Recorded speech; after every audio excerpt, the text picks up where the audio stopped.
ಇವತ್ತು ನಾನು ನಿಮ್ಗೆ ಹೇಳೋಕೊಟ್ಟಿರೋ ಸ್ಟೋರಿ ಕೇಳಿದ್ರೆ ಖಂಡಿತ ನೀವು ಶಾಕ್ ಆಗ್ತೀರಾ.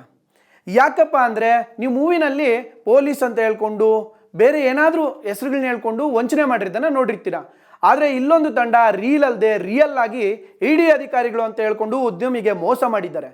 ಅದೇನು ಅಂತ ಹೇಳ್ತೀನಿ, ಈ ಸ್ಟೋರಿ ನೋಡಿ.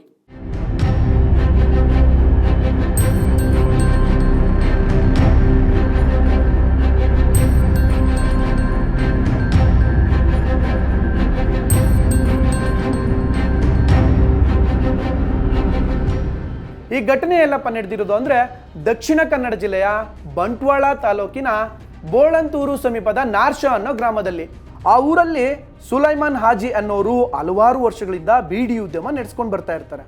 ಇವರ ಮನೆಗೆ ಇಡಿ ಅಧಿಕಾರಿಗಳು ಅಂತ ಹೇಳ್ಕೊಂಡು ದಾಳಿ ಮಾಡ್ತಾರೆ. ತಮಿಳುನಾಡು ರಿಜಿಸ್ಟರ್ನ ಎರ್ಟಿಗಾ ಕಾರ್ನಲ್ಲಿ ಬಂದಿದ್ದ ಇವರು ವ್ಯವಸ್ಥಿತವಾಗಿ ಕೃತ್ಯ ನಡೆಸೋಕೆ ಪ್ಲಾನ್ ಮಾಡಿರ್ತಾರೆ. ಇವರಿಗೆ ಕನ್ನಡ, ಹಿಂದಿ, ಇಂಗ್ಲೀಷ್, ತಮಿಳು ಎಲ್ಲ ಗೊತ್ತು. ಇವರು ಎಲ್ಲೇ ಹೋದರೂ ಸುಲಭವಾಗಿ ಯಾವ ಭಾಷೆ ಬೇಕಾದರೂ ಮಾತಾಡ್ತಾರೆ. ಈ ಉದ್ಯಮಿ ಮನೆ ಹತ್ರ ಬಂದು ಕಾಲಿಂಗ್ ಬೆಲ್ ಒತ್ತುತ್ತಾರೆ. ನಾವು ಇಡಿ ಅಧಿಕಾರಿಗಳು ಅಂತ ಹೇಳ್ತಾರೆ. ಉದ್ಯಮಿ ಬಾಗಿಲನ್ನು ತೆಗೆದಿದ ತಕ್ಷಣ ನಾವು ಇಡಿ ಅಧಿಕಾರಿಗಳು ಅಂತ ಹೇಳಿದ್ದಾರೆ. ಉದ್ಯಮಿ ಕೂಡ ನಂಬುದ್ರದನ್ನು. ಮನೆಗೆ ಎಂಟ್ರಿ ಕೊಡ್ತಿದ್ದಂತೆ ಹಣ ಮತ್ತು ಚಿನ್ನಾಭರಣ ಎಷ್ಟಿದೆ ತೋರಿಸಿ ಅಂತ ಕೇಳಿದ್ದಾರೆ. ಅದಾದಮೇಲೆ ಮನೆಯವರ ಮೊಬೈಲ್ನೆಲ್ಲ ಇಸ್ಕೊಂಡಿದ್ದಾರೆ. ಮನೆಯ ಬಾಗಿಲುಗಳನ್ನು ಮುಚ್ಚಿ ಅಂತ ಹೇಳಿದ್ದಾರೆ.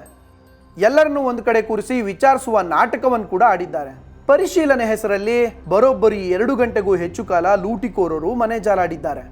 ಇಡಿ ಹೆಸರಿನಲ್ಲಿ ಮನೆಯೆಲ್ಲ ಹುಡುಕ್ಬೇಕಾದ್ರೆ ಉದ್ಯಮಿ ವ್ಯವಹಾರಕ್ಕೆ ಅಂತ 25ರಿಂದ 30 ಲಕ್ಷವನ್ನು ಬೆಡ್ರೂಮ್ನಲ್ಲಿ ಇಟ್ಟಿರ್ತಾರೆ. ಅದನ್ನು ಇವರು ವಶಪಡಿಸ್ಕೊತಾರೆ. ಇಷ್ಟು ಹಣ ನಿಮ್ಮಲ್ಲಿ ಇಟ್ಕೊಳ್ಳೋಕ್ಕೆ ಅವಕಾಶವಿಲ್ಲ, ನಿಮ್ಮನ್ನು ಅರೆಸ್ಟ್ ಮಾಡಿ ಕಸ್ಟಡಿಗೆ ತೆಗೆದುಕೊಳ್ತೇವೆ ಎಂದು ಹೆದರಿಸಿದ್ದಾರೆ. ಹಣ, ದಾಖಲೆ, ಚಿನ್ನಾಭರಣ ಸಿಕ್ತಿದ್ದಂತೆ ಮತ್ತೊಂದು ಕತೆ ಕಟ್ಟಿದ್ದಾರೆ. ಸೂಕ್ತ ದಾಖಲೆಗಳನ್ನು ನೀಡಿ ಹಣವನ್ನು ಬೆಂಗಳೂರಿನ ಆಫೀಸ್ನಿಂದ ಪಡೆದುಕೊಳ್ಳುವಂತೆ ತಿಳಿಸಿದ್ದಾರೆ.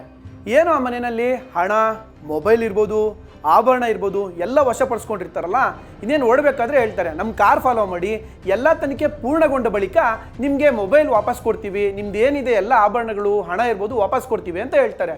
ಇದೆಲ್ಲ ನಂಬಿದ ಉದ್ಯಮಿ ಸುಲೇಮಾನ್ ಹಾಜಿ ಕುಟುಂಬ ಕಾರಲ್ಲಿ ಅವರನ್ನೇ ಹಿಂಬಾಲಿಸಿದ್ದಾರೆ. ಬೋಳಂತೂರು ಸಮೀಪಿಸುತ್ತಿದ್ದಂತೆ ಹಿಂಬಾಲಿಸಲು ಸಾಧ್ಯವಾಗದಷ್ಟು ವೇಗವಾಗಿ ವಂಚಕರು ಪರಾರಿಯಾಗಿದ್ದಾರೆ. ಆ ಕಾರ್ ಕಾಣದೇ ಇದ್ದಾಗ ಅವಾಗ ಅವ್ರಿಗೆ ಜ್ಞಾನೋದಯ ಆಗುತ್ತೆ, ನಾವು ಮೋಸ ಹೋಗಿದ್ದೀವಿ, ಅವರು ಇಡಿ ಅಧಿಕಾರಿಗಳಲ್ಲ, ಯಾರೋ ವಂಚಕರು ಅಂತ. ಆವಾಗ ಪೊಲೀಸ್ ಸ್ಟೇಷನ್ಗೆ ಹೋಗಿ ಕಂಪ್ಲೇಂಟ್ ಕೊಡ್ತಾರೆ. ಕಂಪ್ಲೇಂಟ್ ಕೊಟ್ಟರೆ ಏನಂತೆ, ಊರೆಲ್ಲ ಕೊಳ್ಳೆ ಹೊಡೆದ ಮೇಲೆ ಊರು ಬಾಗ್ಲು ಹಾಕಿದ್ರು ಅನ್ನೋ ಥರ ಆಯಿತು. ಏನೇ ಹೇಳಿ, ಪಕ್ಕಾ ಫಿಲ್ಮ್ ಸ್ಟೈಲಲ್ಲಿ ಎಂಟ್ರಿ ಕೊಟ್ಟಿದ್ದ ವಂಚಕರು ಹಣ ಎಗರಿಸಿ ಎಸ್ಕೇಪ್ ಆಗಿದ್ದಾರೆ. ಇಂಥದ್ದೆಲ್ಲ ನೋಡಿದ ಮೇಲೆ ಒರಿಜಿನಲ್ ಇಡಿ, ಲೋಕಾಯುಕ್ತ ಬಂದರೂ ಜನರು ಅನುಮಾನಿಸೋದ್ರಲ್ಲಿ ಡೌಟೇ ಇಲ್ಲ. ಇನ್ನು ಇದೇ ಥರದ ವಿಡಿಯೋಗಳಿಗಾಗಿ ನೋಡ್ತಾ ಇರಿ ಸಮಯ ನ್ಯೂಸ್, ಸದಾ ನಿಮ್ಮೊಂದಿಗೆ.